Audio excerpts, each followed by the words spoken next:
Halo guys, jumpa lagi dengan channel Masno22.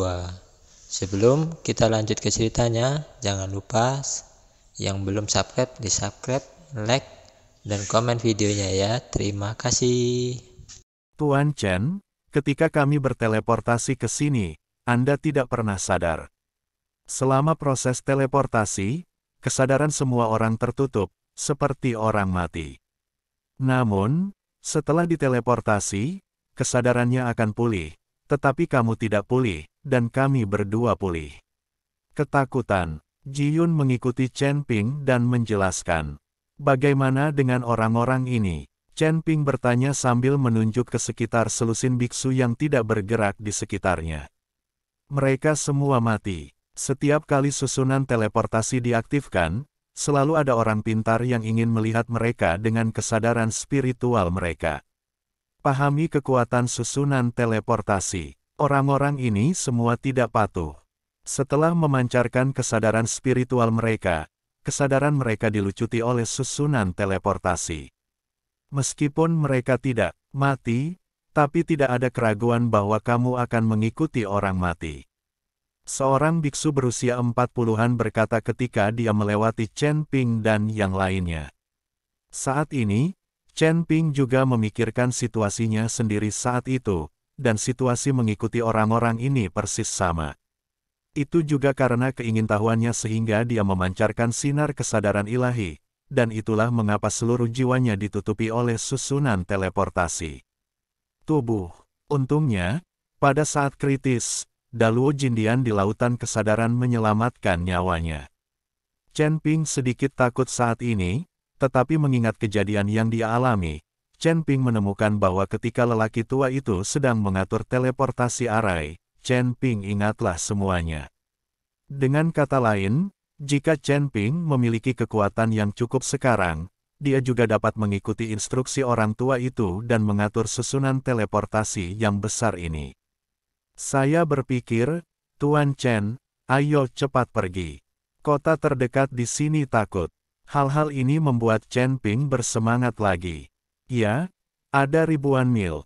Di mana Haruka? Jika hari mulai gelap, mungkin ada monster di tempat ini. Ji Yun mengingatkan Chen Ping yang tertegun. Oke, Chen Ping mengangguk, lalu melihat ke pegunungan dan hutan di sekitarnya, dan berkata dengan sedikit kebingungan, kita diteleportasi oleh susunan teleportasi, bukankah kita harus diteleportasi ke susunan teleportasi lain? Bagaimana kamu bisa diteleportasi ke tempat ini? Sepertinya tidak ada susunan teleportasi di sini. Chen Ping sangat bingung. Dalam pemahamannya, ini seperti teleportasi antara dua susunan teleportasi. Bagaimana mereka bisa diteleportasi ke hutan belantara ini? Tuan, susunan teleportasi yang Anda sebutkan adalah transmisi dua arah yang tetap, tetapi susunan teleportasi yang kami buat tidak demikian. Susunan teleportasi ini hanya akan memindahkan orang ke area umum. Lokasi setiap teleportasi tidak sama, tetapi tidak banyak perbedaan. Berbicara tentang susunan teleportasi ini setara dengan merobek ruang dan waktu, memungkinkan setiap orang melewati celah ruang dan mencapai tujuan yang mereka inginkan. Namun, terkadang ketika susunan teleportasi tidak berfungsi, orang akan diteleportasi ke tempat lain. Karena kebingungan ruang dan waktu, lokasi teleportasi juga akan diimbangi. Huo Feng mengikuti Chen Ping dan menjelaskan. Setelah mendengarkan penjelasan Huo Feng, Chen Ping akhirnya mengerti, jadi mereka segera keluar dari hutan. Li Yun menemukan ruang terbuka dan melepaskan pesawat tersebut, mereka berencana membawa pesawat tersebut ke kota terdekat. Ayo istirahat dan buat rencana lebih lanjut. Tapi saat pesawat Li Yun dilepaskan, banyak biksu berkumpul di sekitarnya. Rekan Tao, berapa biaya untuk menaiki pesawatmu? Seseorang bertanya pada Li Yun. Maaf, saya sendiri yang terbang dengan pesawat ini, saya tidak meminta penumpang. Ji Yun melambaikan tangannya. Rekan Tao, kamu benar-benar cukup kaya untuk memiliki pesawat sebesar itu. Tapi demi kenyamanan, kenapa kamu tidak membiarkan kami menumpang? Orang lain maju dan mengikuti Ji Yun untuk mendekatinya. Li Yungang hendak berbicara ketika dia melihat Tuan Naji, yang mengikuti penguasa istana Juman, datang dan mau tidak mau berkata. Naik ke atas Fei Yan. Ji Yun sedikit mengernyit dan hendak marah, tapi dihentikan oleh biksu di samping. Rekan Tao, ini Tuan JR. Merupakan berkah bagi Anda bahwa dia bisa menaiki pesawat Anda. Yang ada di depan Anda. Keluarga Li adalah keluarga terbesar di kota Huanglan. Jika Anda ingin pergi ke kota depan untuk beristirahat, jangan menyinggung perasaan Tuan Ji. Biksu itu berbisik pada Ji Yun. Keluarga Ji. Ji Yun tertegun, dan kemudian ada sedikit keterkejutan di wajahnya, karena ayahnya mengatakan bahwa mereka sudah tua. Rumahnya berada di wilayah tengah, dan mungkin Tuan Ji kedua ini adalah kerabatnya. Memikirkan hal ini, Li Yun hendak bergegas maju dan mengikuti pihak lain untuk mengenali kerabatnya, tetapi dia ditahan oleh Chen Ping. Biarkan orang-orang ini naik dulu lalu bicara. Chen Ping berkata pada Ji Yun. Li Yun tidak mengerti apa yang dimaksud Chen Ping, tapi dia tetap mengikuti niat Chen Ping dan berbalik ke arah orang-orang di sekitarnya. Beberapa biksu berkata, karena kita sedang dalam perjalanan, mari kita semua naik pesawat. Ketika Ji Yun mengatakan ini, banyak biksu yang mengucapkan terima kasih satu demi satu. Segera, pesawat itu berangkat dan terbang menuju kota di depan. Tuan kedua Ji sedang duduk di depan, tetapi di sekitarnya, tidak ada yang berani duduk, dan semua orang berkerumun. Saya tetap tinggal, mungkin karena saya takut memprovokasi dia. Tuan Chen, kenapa Anda tidak membiarkan saya naik dan bertanya? Mungkin tuan kedua Ji ini adalah kerabat saya. Kain Wol. Ji Yun berkata pada Chen Ping dengan bingung. Sebaiknya kamu tidak mengekspos dirimu sebagai seseorang yang terlibat dalam urusan keluarga Ji. Saat kita sampai di kota kuning dan biru, kita bisa menanyakan urusan keluarga Ji dan membuat rencana.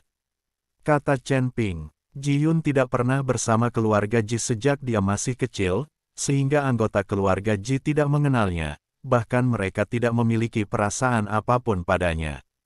Tanpa mengetahui apapun tentang keluarga Ji, jika Ji Yun gegabah mengakui kerabatnya, Chen Ping takut terjadi kesalahan. Asteris jika Anda ingin tahu tentang kota Huanglan, tanyakan langsung kepada saya telah tinggal di kota Huanglan selama lebih dari 10 tahun. Biksu yang mulai menghentikan kemarahan Ji Yun datang. Chen Ping memandangi biksu ini, dia tidak tinggi dan memiliki mulut lancip serta pipi monyet, tetapi matanya cerah. Sekali lihat beku ini, dia adalah tipe orang yang rakus akan uang dan penuh nafsu. Chen Ping tidak bertanya apa-apa, dia hanya mengeluarkan 1 juta koin spiritual dan memberikannya kepada biksu itu. Mengambil uang itu, biksu itu sangat bahagia sehingga dia tidak bisa membuka mulutnya lebar-lebar dan berkata dengan cepat, kamu bisa bertanya apapun yang kamu mau, aku tahu. Tidak ada yang belum terucap, tidak ada yang belum selesai. Izinkan saya bertanya, apakah keluarga Geng adalah keluarga terbesar di kota kuning dan biru? Apakah ada penguasa kota di kota kuning dan biru? Chen Ping bertanya pada biksu itu. Tentu saja keluarga Ji adalah yang terbesar. Kota kuning dan biru ini memiliki penguasa kota, tapi dia juga boneka. Semua orang tahu bahwa kota kuning dan biru ini, keluarga Ji yang mengambil keputusan akhir. Tahukah kamu mengapa kota ini disebut Huang? Biksu itu bertanya secara misterius. Chen Ping menggelengkan kepalanya. Lihat, apa warna pakaian Tuan JR? Biksu itu menunjuk ke arah JR di depan. Kamu berkata, Chen Ping melihatnya sekilas lalu berkata, gaun biru muda. Benar? Ada bos lain di keluarga Ji, yang merupakan kepala keluarga Ji saat ini. Mereka semua memakai pakaian kuning, sehingga kota ini kemudian disebut kota kuning dan biru. Biksu itu menjelaskan, maksudmu, keluarga Ji dikendalikan oleh 2 saudara laki-laki. Kudengar ada 3 saudara laki-laki di keluarga Ji. Namun, bertahun-tahun yang lalu, adik bungsu dari keluarga Ji meninggalkan keluarga Ji demi seorang wanita dan tidak terdengar lagi kabarnya sejak saat itu. Sekarang hanya dua saudara laki-laki inilah yang memegang kendali keluarga Ji. Kata biksu itu. Begitu biksu itu selesai berbicara, wajah Ji Yun tiba-tiba menunjukkan kegembiraan. Bukankah ini yang dia maksud? Hanya ayahnya. Tepat ketika Ji Yun sangat bersemangat dan ingin mengungkapkan identitasnya, Chen Ping menatapnya dengan dingin. Mata Li Yun menelan kembali kata-kata yang ada di bibirnya. Tapi Ji Yun tidak tahu bahwa tidak jauh dari mereka, seorang biksu berjanggut sedang menatap mereka dari dekat. Rekan Tao, silakan lanjutkan berbicara. Chen Ping memberi isyarat kepada biksu itu untuk terus berbicara. Izinkan saya memberitahu Anda beberapa rahasia. Yang lain tidak mengetahuinya. Beku itu berdeham, dan kemudian berkata secara misterius, sebenarnya, kedua saudara laki-laki dari keluarga Ji tidak akur sama sekali. Alasan mengapa kedua murid ini adalah kita tidak memakai pakaian dengan warna yang sama hanya agar lebih mudah dibedakan. Dikatakan bahwa warna dipilih berdasarkan kesukaan, namun nyatanya tidak demikian, karena murid-murid Master JR terbiasa sombong dan mendominasi, serta sering menimbulkan masalah sehingga membuat keluarga Li terkenal kejam. Kepala keluarga Li juga karena dia adalah JR. Tidak ada cara untuk mengatur murid-murid dari garis keturunan saya, jadi saya menemukan metode ini. Selama Anda melihat warna pakaian di jalan, kamu bisa tahu murid keluarga Ji yang mana itu. Ini informasi eksklusif saya. Orang lain tidak mengetahuinya sama sekali. Biksu itu sangat bangga, merasa bahwa dia tahu banyak dan sangat bangga. Namun saat biksu itu selesai berbicara, aura samar menyelimuti dirinya. Chen Ping sudah menyadarinya sebelum orang lain menyadarinya. Aura ini memancar dari guru kedua Ji. Tampaknya meskipun dia duduk di depan, dia masih mengetahui setiap gerakan di belakangnya. Dan biksu itu belum merasakan bahaya datang, dan masih mengoceh tentang kota Huanglan, banyak hal. Tanda seru. Segera, pesawat itu tiba di atas kota kuning dan biru. Melihat ke bawah, sebuah kota tergeletak di tanah seperti binatang raksasa. Pesawat itu perlahan mendarat tidak jauh dari gerbang kota kuning dan biru, dan banyak biksu mulai berjalan menjauh. Tepat ketika semua orang keluar dari pesawat, Tuan Ji perlahan turun. Tetapi ketika Guru Ji melewati biksu yang banyak bicara itu, dia tiba-tiba mengambil tindakan. Guru Ji menyerang dengan telapak tangannya, dan kepala biksu itu langsung meledak seperti semangka. Tidak ada yang tahu apa yang terjadi. Ketika mereka melihat JRG tiba-tiba membunuh orang, mereka pun dibunuh, semua ketakutan dan bersembunyi di sebuah ruangan. Di samping, jika seseorang berani berbicara omong kosong tentang keluarga Ji kita, inilah hasilnya. Setelah Tuan Ji selesai berbicara, dia berjalan maju perlahan. Kata-kata JRE sepertinya ditujukan untuk Chen Ping dan yang lainnya, meminta mereka untuk tidak memukuli anggota keluarga Ji-nya. Saat Tuan JR berjalan ke depan, gerbang kota kuning dan biru perlahan terbuka, dan beberapa monster-monster keluar sambil menarik kereta. Di belakang gerobak ada sekelompok pria dan kuda mengenakan pakaian biru. Sekilas, Anda dapat mengetahui bahwa orang-orang ini ada di sini untuk mengambil master kedua musim ini. Tuan JR naik kereta dan kemudian memasuki kota. Dan semua orang melihat ke arah biksu yang ditampar sampai mati, dan mereka semua terdiam dan berjalan menuju kota. Li Yun menyingkirkan pesawat itu, dan kemudian mereka bertiga juga masuk ke kota. Keramaian kota terlihat sangat ramai, adat istiadat di sini jelas sangat berbeda dengan di Beijing. Hal ini membuat Ji Yun sedikit bersemangat. Lagi pula, dia belum pernah meninggalkan benua utara meskipun dia sudah dewasa. Melihat Ji Yun seperti itu, Huo Feng tersenyum dan berkata, "Lihatlah penampilanmu, yang belum pernah melihat dunia. Saya telah dipindahkan ke benua Yu."